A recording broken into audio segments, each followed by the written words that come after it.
Magandang araw sa inyong lahat at welcome sa aking channel. Isang taon nang napapanood sa telebisyon ang FPJ's Batang Quiapo na pinagbibidaan ng aktor na si Coco Martin. Ayon sa aktor na isa rin sa direktor ng serye, ay talagang kaabang-abang pang lalo ang mga eksena simula ngayong Lunes. Part na ito ng pagkalaya ni Tanggol. Aaralin na niya kung paano hawakan ng Quiapo at ang Maynila.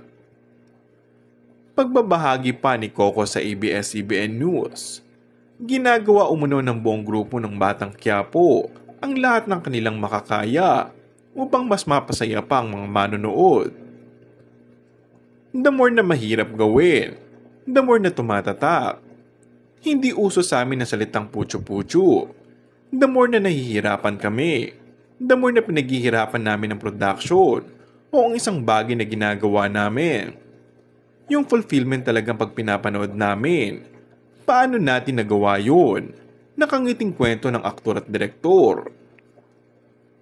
Matatandang 7 taon ang inabot sa ere ng FPJ's Ang Probinsyano na huling naging serye ni Coco.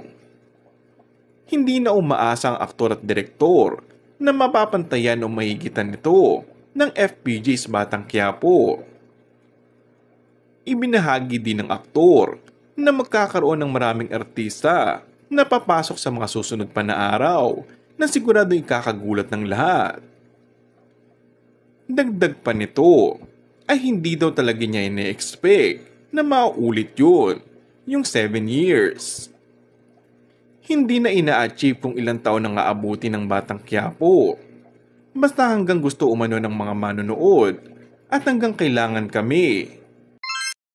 And that's all for our today's video.